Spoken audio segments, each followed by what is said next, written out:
دا چې نن که سبا که د پاکستان یو سترګه خاندي او که ژاړي چې نن افغانستان او هند لاس یو که دا پاکستان نور وجود نه لري، دا ژوند نشي کولی. دغه اتم سره به دا ژاړي.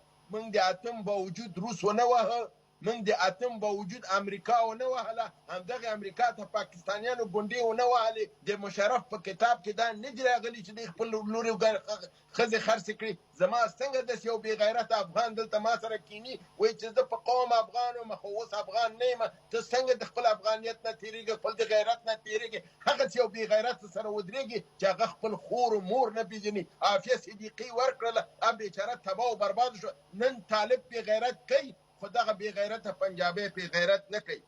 بل راځم دې ته د حقوقي نقطې نظر نه. دوی وایي چې د افغانستان حکومت کله چې 1940 کې پاکستان جوړ شو، په 1940 کې افغانستان کې جرګه وشوله او په هغه جرګه کې د هاشم خان په وخت کې وه. په دغه جرګه کې یو فیصله وشوله چې موږ د ډیورند کرښه نه پیژنو.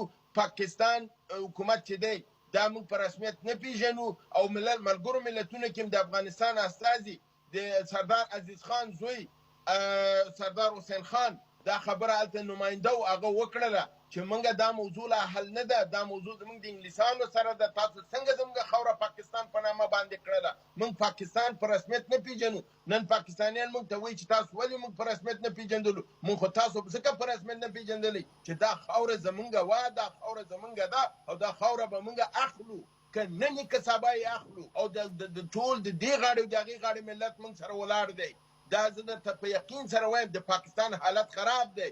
هغه غاړې نه به پې هند راننوځي، دې غاړې نه به پې زه راورننوځم. د دغې اتوم سره به دا ټوټې کېږي. د دې کې زما هېڅ شک نشته. بیا 1988 کې ګورئ واورئ، په 1988 کې د ویانا د کنوینسیون لاندې چې ملګرو ملتونو جوړ کړ، هلته یو قرارداد پاس شو، یو کنوینسیون پاس شو چې هر هغه سرحدات، قراردادونه یا جوړښتونه چې د امپریالیزم په وخت کې د مستعمرې په وخت کې د زور او جبر تر لاندې شوي وسي، هغه اعتبار نه لري. دا د ملګرو ملتونو مسوده ده. په 2013 کې یو انګلیس په انګلستان نه اواز اوچت کړ چې دغه موضوع د ډیورند چې وه هغه وخت کې په اساس یو فرضي دغې جوړ شوې وه، راځئ چې دا موضوع حل کړو.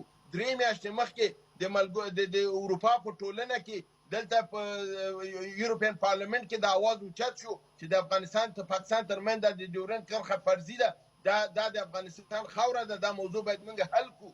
نو ګورئ د پاکستان خو دوغله لوبه د افغانانو سره دغه ګوره مخکې دوی ویلې چې د طالبان خو د ټوپک په زور راغلي. که د ټوپک په زور راغلي وو نو تا ولې چې کله په 15 د اګست طالبان کامیاب شو، اتڼ خو تاسو په لاهور او په اسلام آباد کې اچولی وو، خوشحالي خو تاسو کوله چې موږ کامیاب شو. هغې وخت کې خو بیا د ټوپک خبره نه وه، خو دوی دا خبره اوس موږ ولې کوي؟ لپاره دی چې دوی وکتل چې هغه څه دوی غوښتل هغه په ځای نه شول. اوس دا خبره کوي هماغه ته چې دوی خپله ازادي خواهان ویلې، هماغه ته چې دوی خپله ویلې چې دوی دغه دي خپلواک دي او دوی د امریکا قوت یې مات کړی. نن ورته وایي چې دا خو په زور راغلی، دا خو د ملت استازیتوب نه کوي.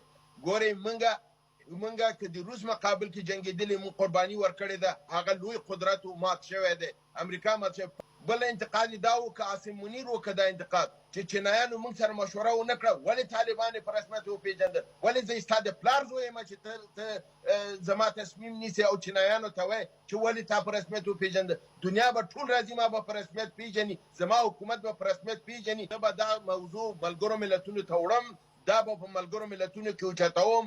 انشاءالله نړۍ به اول ایران به راسره ودرېږي، هند به راسره ودرېږي، چین به راسره ودرېږي. او زه په دې یقین یم چې ملت د پښتونخوا چې په صوبه سرحد کې دی دا به ټول موږ سره ودرېږي.